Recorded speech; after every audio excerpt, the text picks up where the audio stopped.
Leonardo Adeyemi built his empire with blood-level determination, the kind that came from a man who grew up with nothing and vowed the world would one day kneel to his name. At 4'2", he stood as one of the most feared and respected construction moguls in Lagos, a man whose decisions could bend entire industries and whose silence could freeze boardrooms. But inside his massive Ikoyi mansion, Leonardo was haunted by one thing he couldn't dominate: the absence of a male heir. To him, legacy wasn't sentimental. It was survival. It was a pillar that justified everything he had sacrificed, betrayed, or crushed on his rise to the top. He didn't just want a son. He believed a son was his divine right, the stamp that would ensure the Adeyemi name lived for centuries. His wife, Mara, had carried that weight on her back for 6 long years. She tried everything: supplements, prayers, fertility specialists, dietary changes, herbal mixtures from his mother, all while Leonardo grew colder, quieter, and more resentful. He never hit her. He didn't need to. His disappointment was sharper than violence. Tonight, they ate dinner in silence as usual, candles flickering against their expensive china. Then Leonardo dropped his fork with a controlled frustration that made Mara tense instantly. "Another month gone," he said, not looking at her. The words were soft but heavy enough to crush whatever peace she carried. Mara lowered her eyes. "I know. We'll keep trying. Trying doesn't secure my legacy," he interrupted. Those 5 words stabbed her deeper than any insult. She whispered that the doctor suggested new treatment options, but Leonardo's mind was already far away, drifting into that place Mara feared, the place where he made decisions without her involvement. He stood up from the table, kissed her forehead mechanically, and walked away without finishing his dinner. Mara sat alone for nearly an hour. She stared at her plate, cold and untouched, as her heart slowly unraveled. She didn't know that at that exact moment, Leonardo was in his study, replaying conversations with his mother, his board members, his friends, and worst of all, the doctor who had recently revealed that he had low sperm motility. Instead of facing the truth, Leonardo buried it, locked it away, and began building a new justification in his mind, one that would soon lead to devastating betrayal. And Mara, unaware of the storm coming, simply wiped her tears and whispered to herself, "Maybe next month." But next month wasn't what destiny had planned. Family gatherings at the Adeyemi residence always looked glamorous from the outside. Luxury cars lined the driveway, expensive perfumes filled the air, and laughter echoed like celebration. But behind the polished facade was a battlefield, and Mara always sat at the center of it. This evening, Leonardo's mother hosted a dinner that felt less like a family event and more like a tribunal. All it took was one innocent joke from an uncle. "Leo, when will we carry grandson N.A.?" For the room to shift. Leonardo swallowed a mouthful of wine and said casually, "Some things aren't in our control." The subtle glance he gave Mara was sharper than a blade. Every eye at the table turned to her. His mother clicked her tongue dramatically. "Mara, my dear, have you tried the herbal mixtures I sent? Or maybe you should stop working for now. Stress can block conception." Another aunt chimed in that age was dangerous for women who delayed childbirth. Mara forced a smile, trying not to break in front of everyone. Leonardo didn't defend her. Instead, he acted like he was suffering quietly alongside her. "We're hoping for good news soon," he said, painting himself as a patient husband. After dinner, Mara stepped outside for fresh air. The air felt thick, heavy, suffocating. She hugged herself, fighting tears, when Leonardo appeared behind her. "You embarrass me," he said. "Leo, I didn't say anything." "Exactly. You let them think you're not doing enough." That sentence shattered something inside her. She wanted to scream that the doctor said she was perfectly healthy, that they should be investigating his fertility instead of blaming Hayes. But she didn't dare. The truth would crush his ego, and she'd seen what a bruised ego did to him. Later that night, she overheard Leonardo on the phone with his mother. "I'm considering other solutions," he said coldly. Mara froze. She pressed a hand over her mouth, her heart pounding violently. She didn't know what solutions meant, but she knew it didn't include her. Zara Cole arrived 2 days later like a whirlwind, dragging 2 colorful suitcases and wearing confidence like a crown. At 24, she was bold, vibrant, and effortlessly magnetic. She hugged Mara dramatically, then turned to Leonardo with a bright smile. Brother-in-law. Ah, you are finer in real life. Mara laughed, but Leonardo gave a small, intrigued smile, a smile Mara hadn't seen directed at her in years.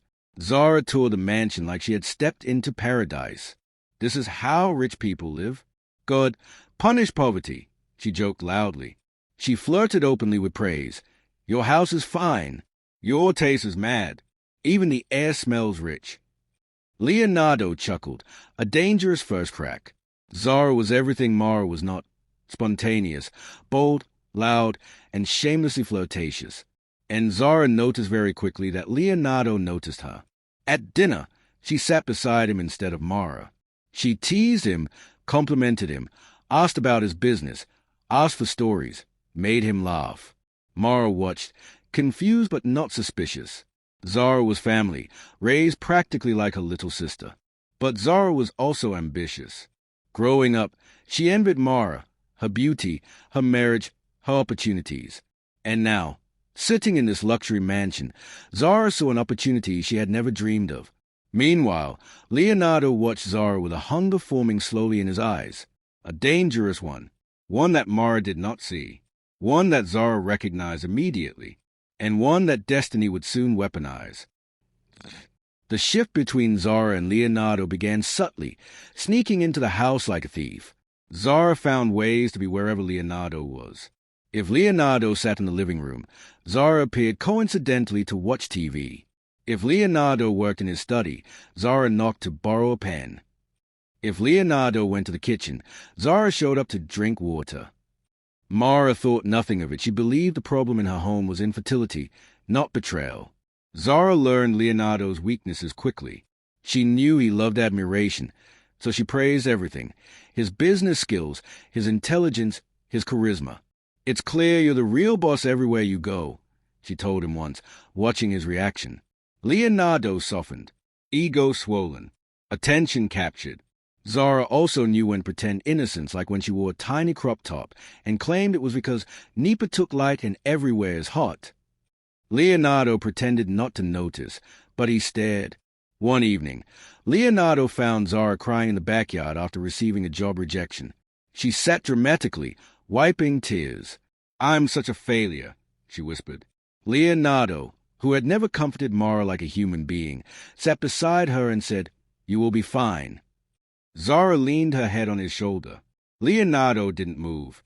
They stayed like that for minutes, crossing an invisible line. From that moment, something unspoken formed an attraction they both knew was forbidden but addictive. And Mara, inside the house folding laundry, had no idea her marriage was already slipping through her fingers. The truth finally came out during a doctor's appointment Mara begged Leonardo to attend. She wanted answers, solutions, hope, but what she got was destruction. The doctor cleared his throat and said carefully, "Mrs. Adeyemi, your test results are excellent. You are fertile and healthy." Mara exhaled in relief. Then the doctor turned to Leonardo with hesitation. "Mr. Adeyemi, your motility levels are significantly low. This makes natural conception extremely difficult." The room fell silent. Mara turned to Leonardo, waiting for him to speak. He didn't. His jaw clenched. His chest rose and fell rapidly.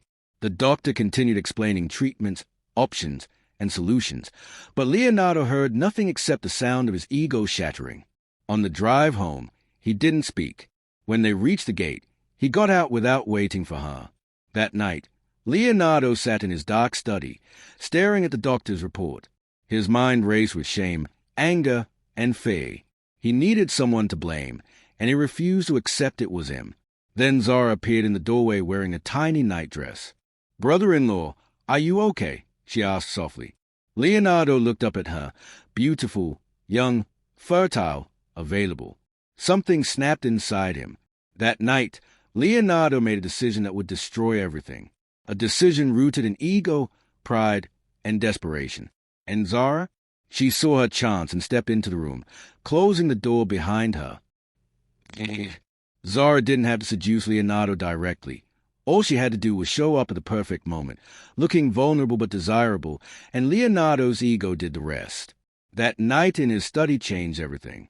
At first, Leonardo only talked about pressure, expectations, his mother, the doctor's report, and the fear of appearing weak. Zara listened with wide, innocent eyes, pretending to be concerned while secretly savoring every word. When she touched his hand and said, "Some men are meant to be fathers. Maybe God will make a way," Leonardo searched her face and saw admiration, the one thing Mara no longer gave him, because she was too busy surviving his coldness. Zara leaned closer, whispering, "Some women would give anything to carry a powerful man's child." That was the spark. Within days, they developed a pattern of stolen touches, lingering eye contact, late-night conversations, and secret smiles. Leonardo justified it in his mind. If God didn't give him a child through Mara, maybe this was destiny's alternative. Zara fed into the delusion, acting shy whenever he complimented her body or her ambition. Finally, one night when Mara was away at a church retreat, Zara slipped into Leonardo's room. He didn't push her away. Instead, he asked her the question that sealed their fate. "If you could give me an heir, what would you want in return?" Zara didn't even blink. "A place in your life that matters." It wasn't explicit, but Leonardo understood. She wanted position, wealth, access. Over the next hour, they created a deal that was never written on paper but became the foundation of their betrayal. Zara would help him become a father, and in return, she would never worry about money, status, or stability again. When Mara returned the next day, she hugged her cousin happily, unaware that Zara had already become the other woman in her marriage. Leonardo kissed his wife politely while exchanging a loaded stare with Zara behind her back. The affair had officially begun, not out of love, but out of ego, ambition, and selfish desire. Affairs in ordinary houses are messy, but affairs in mansions? They are deadlier. Leonardo and Zara moved like trained conspirators, using silence and routine as their camouflage. Zara timed her movements around Mara's schedule. If Mara was cooking, Zara found an excuse to help Leonardo check something important upstairs. If Mara went to the market, Zara stayed behind to rest. When Mara was having her bath, Zara sent Leonardo a text. 5 minutes. Guest room. The betrayal was strategic, organized, and shamefully efficient. Leonardo justified everything. He told himself it wasn't cheating. It was a solution, a way to secure his lineage without confronting the reality of his own infertility. Zara saw Leonardo as a golden ticket. She changed her wardrobe to tighter outfits, perfected her walk, styled her hair more attractively, and started wearing perfume that lingered on Leonardo long after she left the room. Mara, meanwhile, was drowning in emotional exhaustion, praying for her marriage, reading fertility devotionals, and begging God for answers. She didn't know the answer was already in her home, wearing her clothes, eating her food, and betraying her trust. Zara became increasingly bold. She brushed past Leonardo deliberately in the hallway. She touched his chest when thanking him for small favors. Sometimes she would moan softly if she passed him shirtless after his workout. Leonardo never stopped her. One afternoon, Mara walked into the living room to find Zara and Leonardo laughing over something on his phone. They both tensed instantly. "What's funny?" Mara asked. Zara answered quickly. "Just a meme, sis." Leonardo stood and walked away without explanation. That night, Mara told Zara she felt insecure about her inability to conceive. Zara hugged her tightly, reassuring her while hiding the sly smile forming behind her shoulder. That was the moment Zara truly became dangerous. Now she wasn't just the other woman. She was betraying Mara emotionally, spiritually, and physically. And Leonardo, he was too deep in the affair to feel guilt anymore. The day Zara discovered she was pregnant, she didn't cry, scream, or panic. She smiled, a slow, triumphant smile that spread across her face like victory. She had everything she wanted, Leonardo's attention, financial security, and now the ultimate weapon, a child. She took the test early in the morning while Mara was in the kitchen preparing breakfast. When the second line appeared, Zara's breath caught in excitement. She put a hand over her stomach. "I've won," she whispered. She waited 2 days before telling Leonardo. She dressed provocatively, called him into the guest room, locked the door, and handed him the pregnancy test. Leonardo stared at it for a long, breathless moment. Then, for the first time in years, his eyes filled with tears. "I'm going to be a father," he whispered. Zara nodded. Leonardo hugged her tightly, almost desperately, and Zara felt a surge of power rush through her veins. In that single moment, she knew she had him wrapped around her finger. Leonardo insisted they keep it secret. Mara can't know. Not yet. Zara agreed, not out of loyalty, but because she wanted to wait until she was visibly pregnant. She wanted the reveal to be explosive. The next few weeks, Leonardo treated Zara like a queen secretly. He bought her vitamins, sent her money, and even started preparing a luxury apartment for her so she can rest away from stress. Meanwhile, Mara watched her husband become strangely happier but emotionally distant. He came home early some days, but not for her. He smiled randomly, but not because of her. At night, when Mara hugged him, he stiffened slightly, then pretended to sleep. One afternoon, as Mara folded clothes in Zara's room, she picked up a handbag that fell from the bed. A prenatal vitamin bottle rolled out. Mara froze. "Zara," she whispered to herself. Her hands trembled. She stared at the bottle for a long time, her mind spinning. It couldn't be unless apart. Mara put the bottle back and walked out quietly, her chest tightening with a pain she couldn't yet understand. The truth was coming, slowly, painfully, and when it finally landed, it would break her world apart. Mara had always been gentle, strong, and quietly resilient, but the pressure around her was becoming unbearable. She kept the prenatal vitamin discovery to herself, convincing herself that maybe Zara was helping a friend. But a mother's instinct, even one whose womb was still empty, is sharp. Mara watched Zara closer. She noticed Zara vomiting some mornings, claiming it was food poisoning. She noticed her changing appetite, her cravings, her mood swings. She also noticed Leonardo watching Zara when he thought no one was looking. The realization didn't hit Mara suddenly. It settled slowly like thick darkness. She started feeling dizzy at random times. She cried in the bathroom with the water running so no one would hear. She prayed with her face pressed against the couch, begging God to protect her from something she didn't yet want to name. One evening, she approached Leonardo gently. "Leo, are you hiding something from me?" "No," he said calmly, without looking up. "Are you sure?" "Mara, not today." His tone was cold. Final. Her heart cracked. She walked to the bedroom, lay on the bed, and stared at the ceiling until dawn. She felt herself unraveling emotionally. She started blaming herself again. Maybe she hadn't prayed enough. Maybe she wasn't virtuous enough. Maybe God were punishing her. Zara, sensing Mara's emotional vulnerability, acted even sweeter, hugging her, cooking for her, asking if she was okay, while secretly texting Leonardo on the table. She suspects something. Mara was breaking, and neither Leonardo nor Zara cared. They were too consumed with their secret victory. But destiny had its own plan, and it was preparing the first wave of consequences. Zara thought pregnancy would elevate her, but she quickly discovered that carrying a man's child doesn't guarantee love, especially when the man is as unpredictable as Leonardo. As Zara's pregnancy progressed, she became more demanding. She texted Leonardo constantly. She asked for more money. She wanted his attention, reassurance, promises. Leonardo began to feel irritated. He wanted the baby, not Zara's attachment. When she cried too much or complained about morning sickness, he told her to stop being dramatic. When she asked about their future, he snapped, "Don't pressure me." Zara began to see a different side of the man she thought she controlled. Cold, calculating, impatient. Meanwhile, Mara began piecing together tiny clues.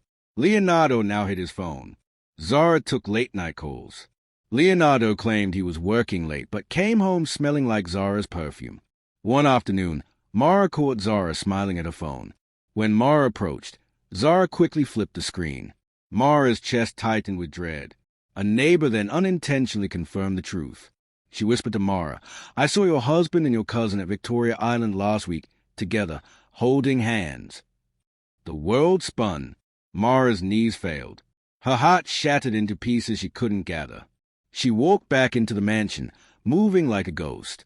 That night, she looked at Leonardo as he slept peacefully beside her and whispered, "What did I do to deserve this?"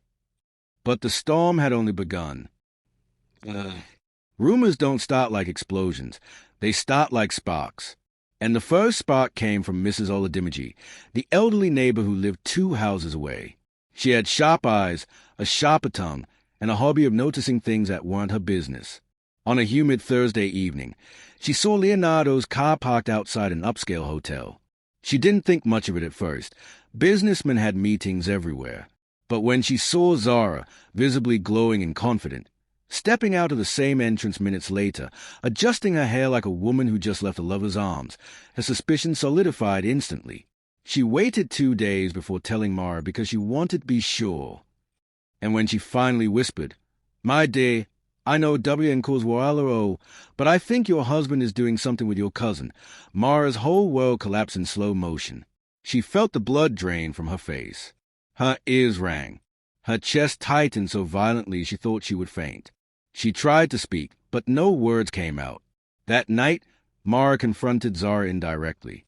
She watched her cousin act innocent, humming in the kitchen while slicing plantain. She watched her stomach, slightly rounder now.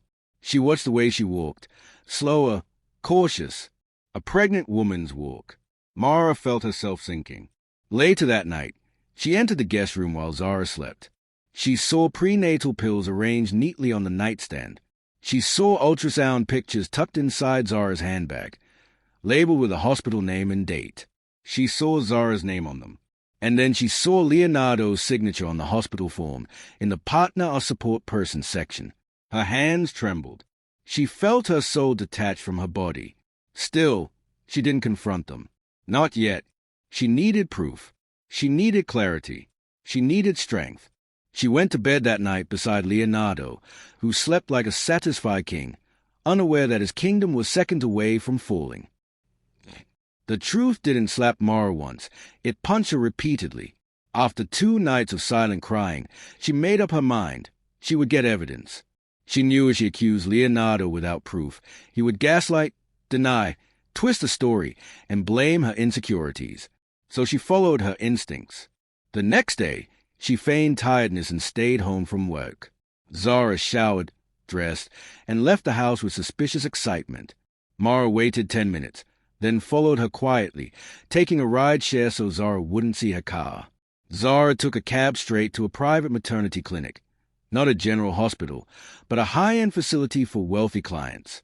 Mara waited outside until Zara walked out, holding news scans in her hand, smiling as she texted someone. A black SUV rolled up. She got in. The window wasn't tinted.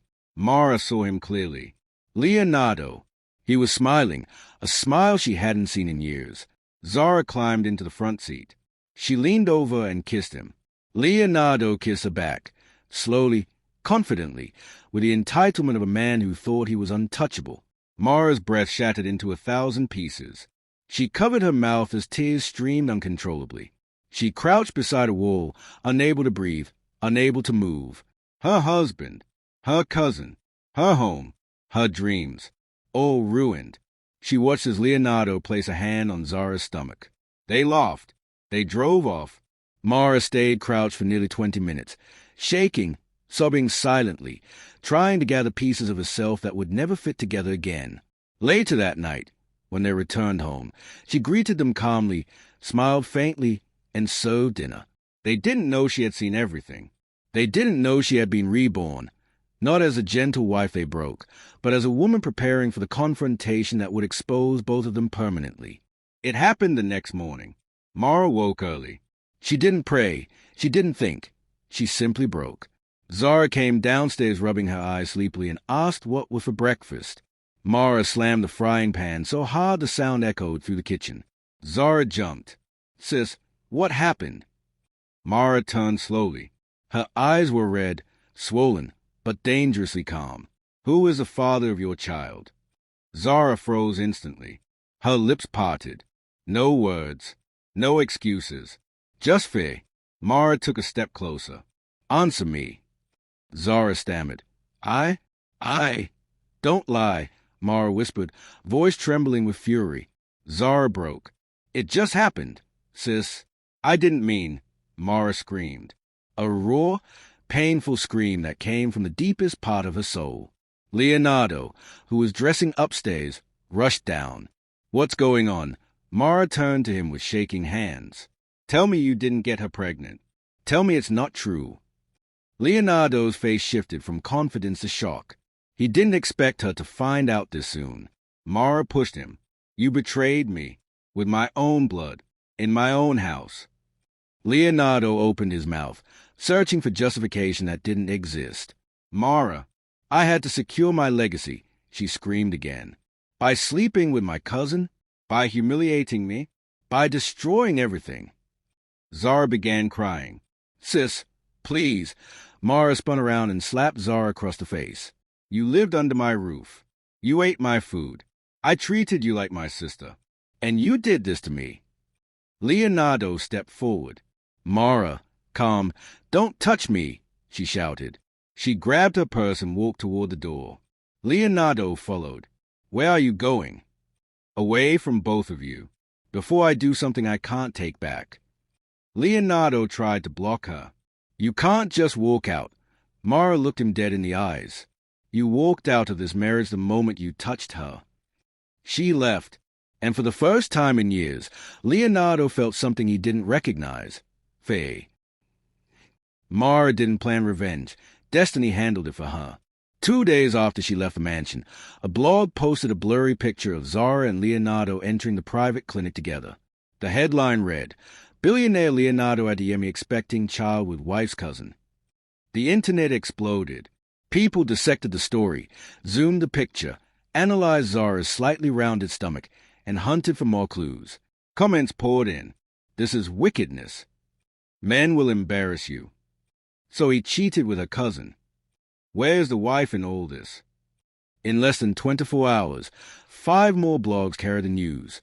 Then Instagram pages picked it up. Then gossip sites. Within 2 days, the entire country was buzzing.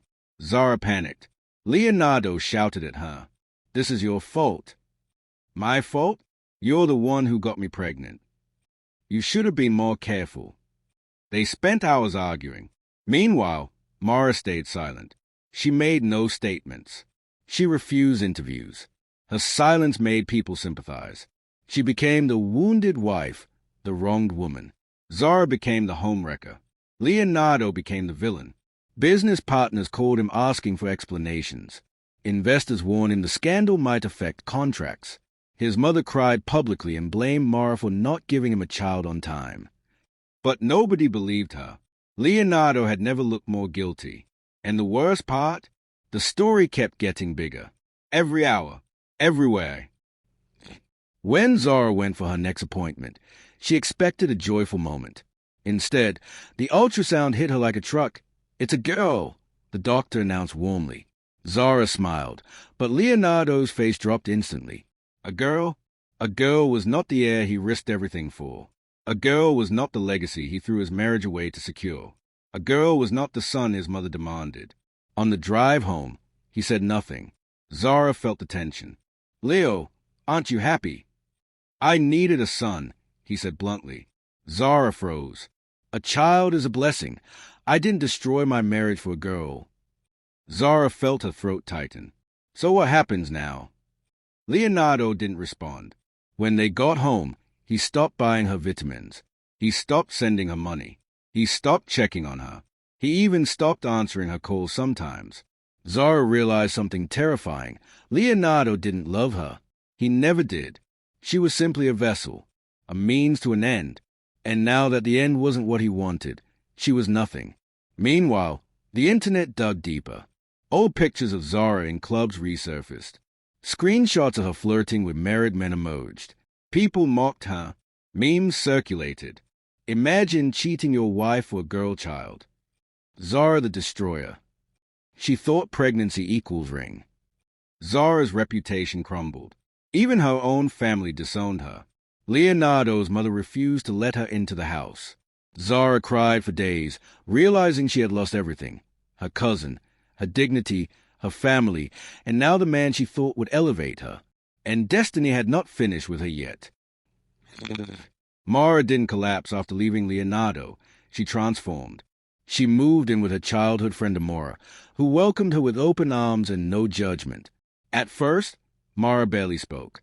She spent her days staring out the window, replaying the betrayal over and over. Some nights she woke up screaming. Other nights, she prayed until dawn. But slowly, very slowly, something began to awaken inside her. Strength, clarity, rage mixed with purpose. She started attending therapy sessions. She joined a women's support group. She realized she wasn't stupid. She wasn't barren. She wasn't the problem. She was a victim of emotional abuse, manipulation, and betrayal from two people she trusted. And then something unexpected happened. A journalist reached out wanting to tell the wife's side. Mara refused. She didn't want to speak. But the journalist told her something that shifted her entire mindset. Do you know how many women are in your shoes right now? Your story can give them courage. That night, Mara stayed awake thinking. She remembered the women she met at the support group, crying mothers, abandoned wives, betrayed girlfriends. She remembered years of humiliation, guilt, and emotional torture. She realized her pain was bigger than her. So she started a foundation, the Healing Circle, a support platform for women who suffered emotional or marital trauma. She didn't announce it loudly. She didn't seek fame. But her story leaked. Pictures of her attending therapy, attending group meetings, helping women. Suddenly, social media shifted. Instead of pitying her, they respected her. They praised her grace, strength, dignity. Mara didn't fight back with violence. She elevated. She's the real winner. She's proof that betrayal doesn't end you. Within a few weeks, her foundation went viral. Donations poured in. Influencers supported her. Brands reached out to collaborate. Even women in government invited her to speak. Mara, who once felt small, now stood tall, a symbol of resilience. And all the while, she never said a single negative word about Leonardo or Zara. Her silence spoke louder than any interview ever could. Destiny was lifting her and preparing her for the moment she never expected, the moment she would hold power over the man who betrayed her. Leonardo's empire was shaking. The scandal didn't die down. It grew like wildfire. Investors pulled out. Partners postponed deals. His company's stock dropped 11% in a week. Banks called, asking if the rumors were true. Board members held private meetings behind his back. Leonardo tried to salvage his image by announcing that he was expecting an heir, but when someone leaked that the baby was a girl, the internet exploded again. People mocked him, so he destroyed his home for nothing. Man went to cheat for a daughter he doesn't even want. Embarrassed and cornered, Leonardo began to panic. He blamed Zara for the leak. Zara blamed him for abandoning her. Their fights turned violent, shouting, kicking, broken glass. One night, in a fit of rage, Leonardo said, "What if that child isn't even mine?" Zara froze. "What are you talking about? You think I don't know your past? How many men you talk to? I was never with anyone else. I need certainty." That night, he demanded a DNA test. Zara didn't want one, not because she doubted paternity, but because she sensed Leonardo looking for an excuse to discard her completely. But she agreed, thinking it would shut him up. She didn't realize fate had set a trap. When they arrived at the laboratory, Leonardo greeted the doctor like a man desperate for redemption. Zara looked nervous, her hands shaking. They submitted samples, Zara's blood, Leonardo's saliva. The test would be ready in 2 days. Leonardo spent those 2 days pacing, drinking, shouting on staff, snapping at everyone. Zara barely slept. Her fear grew by the hour. She sensed something dark approaching, something that would swallow both of them completely. And in the background, Mara received a message from an anonymous source. "They are doing a DNA test." She didn't respond, but something inside her whispered, "Karma is close." When the DNA results arrived, Zara felt sick. Leonardo grabbed the envelope with trembling hands, tore it open, and scanned the page. His face slowly drained of all color. His mouth tightened. A vein popped on his forehead. Zara watched him in terror. "What does it say?" she whispered. Leonardo looked up with an expression she had never seen, a mixture of rage, humiliation, disbelief, and destruction. "The child is not mine." Zara's legs went weak. "That's impossible. It has to be wrong." Leonardo threw the paper at her. "You liar." Zara fell to the floor, shaking her head violently. No, no, Leo, I swear. Leonardo grabbed her arm and yanked her up. Tell me who the father is. I don't know. I swear I didn't. Shut up, he roared. Zara burst into tears, gripping her stomach. Please. I never. Leonardo pushed her away. She stumbled into the wall. He paced like a madman, pulling his hair. I destroyed my marriage. I destroyed my reputation. I destroyed everything for you. Zara crawled to him. Leo, please. I didn't cheat. Get out, he whispered darkly. Zara froze. What? Get out of my house. She cried. Leo, I'm pregnant. With someone else's child, he hissed. Zara collapsed to the floor, sobbing uncontrollably. Leonardo called security. Throw her out. Sir, are you sure? She's pregnant. Throw. Huh. Out. 2 guards lifted the screaming, crying Zara and dragged her out of the mansion. She begged. She pleaded. She screamed his name. But Leonardo turned away. He had just realized the worst truth of all. He destroyed everything for nothing. When Zara reached the street, bleeding from her knees, holding her stomach, she screamed into the night sky, God will punish you. Inside the mansion, Leonardo shattered a glass table with a punch. He fell to the floor, trembling. For the first time in his adult life, he cried. And the world didn't feel sorry for him. They rejoiced. When the DNA test leaked online, the internet erupted. Screenshots of the results circulated everywhere. People were merciless. So he wasn't even the father. Karma is doing overtime. He cheated for a baby that wasn't even his. God has a sense of humor. Leonardo became the biggest joke in the country. Memes, TikToks, skits, everyone mocked him. But the worst consequences came from his business world. Investors pulled out completely. Banks froze credit lines. His biggest client canceled a 9 billion naira contract. The board called an emergency meeting. Leonardo showed up looking like a defeated king, disheveled, eyes bloodshot, hands shaking. The chairman spoke calmly. Your scandal has damaged the company beyond repair. You are a liability. Leonardo, we are voting you out as CEO. One by one, the board members raised their hands, all in favor of removing Mr. Adeyemi as CEO. Hands, hands, hands, hands. Unanimous. The gavel dropped. Effective immediately, you are no longer in charge. Leonardo felt the room spin. His empire, the kingdom he built from nothing, was taken from him in a single vote. He stumbled out of the building as reporters rushed him. Is it true the child isn't yours? Why did you cheat on your wife? What do you have to say about the DNA results? Leonardo pushed through the cameras, humiliated, defeated, broken. He returned to the mansion, only to find Zara's clothes dumped outside, social media blasting him, and his mother refusing to answer his calls.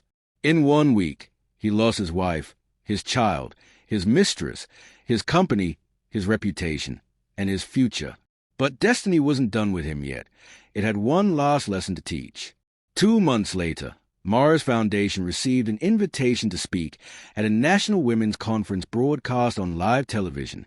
She wore a beautiful blue gown, simple yet powerful. Her glow was undeniable. Her peace was intoxicating. Cameras loved her. The audience adored her. She walked on stage confidently, and when she spoke, her voice carried strength. A woman's worth is not measured by a womb. Betrayal is not the end of your story. Pain is not your identity. You can rise again. The hall erupted in applause. Watching from his dim living room, Leonardo froze. He hadn't seen Mara since the day she walked out. Now she was everywhere, on TV, online, in newspapers, celebrated, respected, admired. Meanwhile, he sat alone in a half-empty mansion, drowning in the consequences of his choices. After the conference, Mara stepped outside to a crowd of supporters. Leonardo approached slowly, looking thin and bruised by life. Mara, he whispered. She turned. Their eyes met. She didn't hate him anymore. She didn't feel anything. I'm sorry, he said, tears gathering. I ruined everything. I ruined you. Mara smiled softly, not with forgiveness, but with closure. You didn't ruin me, Leonardo. You freed me. He reached out. She stepped back. Goodbye, Leo. She walked past him gracefully, surrounded by cameras, supporters, and a future brighter than anything she had imagined. Leonardo watched her leave, the woman he should have cherished, the life he should have protected, the destiny he should have valued, slipping away forever. He whispered brokenly, I lost the best part of my life. And Mara never looked back. Karma had finished its work.